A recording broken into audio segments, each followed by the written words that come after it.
আমি আজি আপোনাক দেখুৱাই আছো দীপালী বাইদেউৰ অৱস্থা আমি ডক্টৰ অঞ্জন জ্যোতি চৌধুৰী কাকলৈ পুনৰ আহিম সেইজনে একমাত্ৰ ব্যক্তি যিয়ে প্ৰথমে এবছৰ পূৰ্বে এই আহ্বান জনাইছিল চৰকাৰক যে দীপালী বাইদেউক চোৱাচিতা কৰিবলৈ এগৰাকী সহায় কৰা লোকক চৰকাৰে নিযুক্তি দিব লাগে আৰু প্ৰণতি ফুকন বাইদেৱে এবছৰ পূৰ্বে প্ৰতিশ্ৰুতি দিছিল ৰাজহুৱাভাৱে ৰবীন্দ্ৰ ভৱনত কিন্তু আজি কুপতি সেই প্ৰতিশ্ৰুতি পূৰণ নহল ডক্টৰ অঞ্জন জ্যোতি চৌধুৰী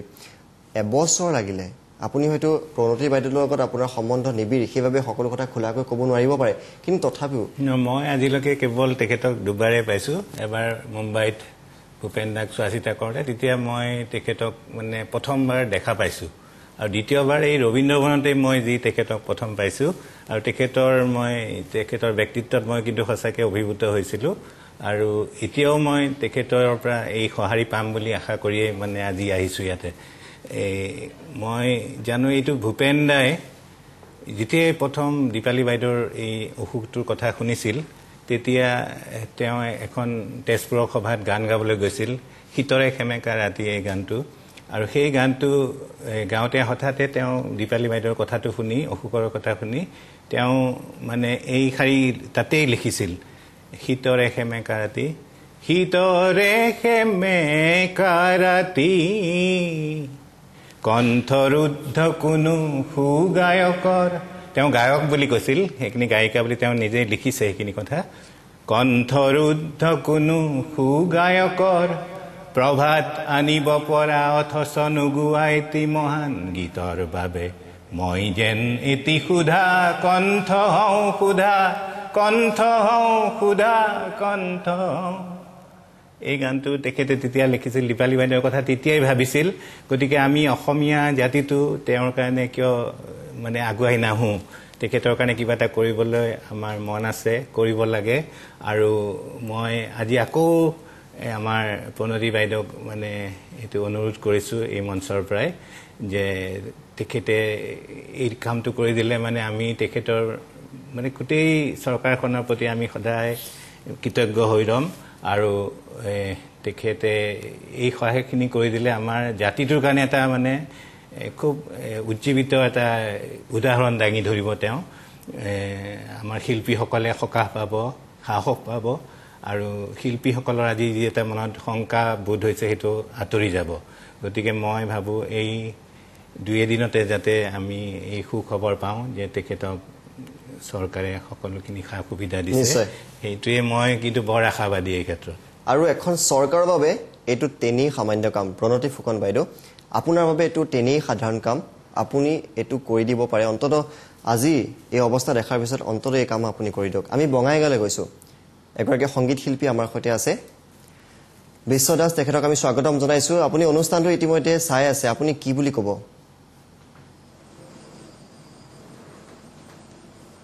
ভাল লাগিছে যে অসমীয়া মানুহ অলপ সচেতন হৈছে শিল্পী জগতত শিল্পীসকলৰ প্ৰতি যি আনুগত্য প্ৰকাশ পাইছে আজি সঁচাকৈ মোৰ ভাল লাগিছে নিউজ টাইমক মই আন্তৰিক ধন্যবাদ জনাইছোঁ যে কেৱল সেয়ে নহয় কেৱল দীপালী বৰঠাকুৰে নহয় অসমৰ বহুতো শিল্পী আজি বিমুখ হৈ আছে বঞ্চিত হৈ আছে প্ৰাপ্যৰ পৰা উচিত প্ৰাপ্যৰ পৰা মই বিচাৰিছোঁ যে অসমৰ ৰাইজে কেৱল অসম চৰকাৰ কৰি থাকিলেই নহ'ব আমি কি কৰিব অৱশ্যে কৰিব লাগিব যে আমি প্ৰতিবাদ কৰিব লাগিব আমি জনাব লাগিব আমি জোৰকৈ ধৰিব লাগিব চৰকাৰক যে ইয়াৰ বিহিত ব্যৱস্থা কৰক আৰু লগতে আমি অসমৰ জনসাধাৰণৰ সচেতন হোৱা উচিত যে আজি যদি আমি এটা কৈও দীপালী বৰঠাকুৰ বাইদেউৰ একাউণ্টছত সোমাই দিওঁ আজি নাই বোলে আকৌ 1 কোটি টকা হ'ব এসপ্তাহৰ ভিতৰত যদি আমি কাৰো ওচৰত হাত পাতিব নালাগেতো যদি আমি সচেতন অসমীয়া হওঁ আজি 3 কোটিতকৈও বেছি আমি জনসাধাৰণ অসমত নিশ্চয় বিশ্বদাস ডাঙৰীয়া আপোনাক আমি ধন্যবাদ জনাইছো আৰু উপকূল বৰদলৈ ডাঙৰীয়া এই অনুষ্ঠানত অংশগ্ৰহণ কৰি তেওঁ চকুৱেদি কিন্তু চকু পানী ওলাইছে এই মুহূৰ্তত উপকূল বৰদলৈ ডাঙৰীয়া আমি প্ৰত্যক্ষ কৰিছো আপোনাৰ চকুৱেদি চকু পানী ওলাইছে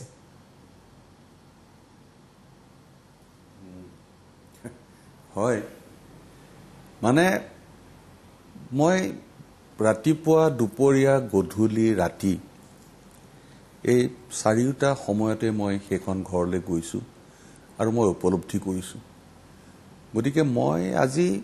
মোৰ ফালৰ পৰা মোৰ চৰকাৰে যদি কিবা কৰে কৰিব নকৰিলেও নাই মই খালি অসমৰ ৰাইজকহে ক'ম যদি পাৰে কেনেবাকে দীপালী বাইদেউৰ কাৰণে নীলপৱন দাৰ কাৰণে এগৰাকী মানুহ দিয়ক বা কোনোবা আছে যদি ওলাই আহক অন্তত সেই মানুহহালক বাকী থকা দিনকেইটা যাতে অকণমান শান্তিৰে থাকিব পাৰে তাৰহে ব্যৱস্থা কৰিব লাগে সেই অনুৰোধ মই অসমৰ ৰাইজকহে জনাইছোঁ চৰকাৰক মই জনোৱা নাই চৰকাৰে যদি উচিত বিবেচনা কৰে যদি ভাবে এইটো তেওঁলোকৰ দায়িত্ব কৰ্তব্য তেতিয়াহ'লে তেখেতসকলে সেইটো পালন কৰিব আৰু আচলতে এই বিষয়টোলৈ আজি আচলতে অনুষ্ঠানটো যে কৰিবলগীয়া হৈছে এই যিটো চৰকাৰৰ দায়বদ্ধতাখিনি যে সোঁৱৰাই দিবলগীয়া হৈছে এইটোহে বৰ পৰিতাপৰ কথা আচলতে ঠিক আপোনালোকে যি গৈছে ধৰক তাতে এই বস্তুটো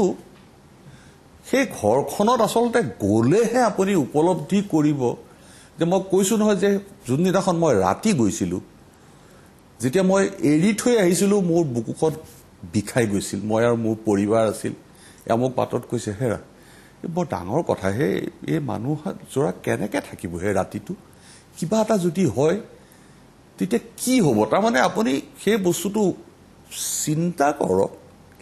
যে সেই মুহূৰ্তটো কেনেকুৱা হ'ব পাৰে এগৰাকী সম্পূৰ্ণ বিচনাত শয্যাশায়ী মানুহ যোনে মানে গাত পৰা হয়তো মহটো তেজ খাই থকা মহটোও মাৰিব নোৱাৰে ইকাতি সিকাতি হ'ব নোৱাৰে আৰু যিজন মানুহে সেই মানুহগৰাকীক পৰিচৰ্যা কৰে সেই মানুহজন আঁঠু দুইটা ভৰিৰ জোৰ নাই কঁকালৰ বিষ লেকিছে খোজকাঢ়ে চ' সেই বস্তুটো আচলতে অসমৰ ৰাইজে অলপ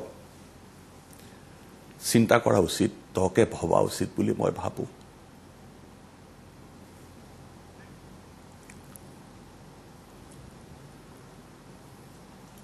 বিশেষ নাই আৰু মোৰ ক'বলগীয়া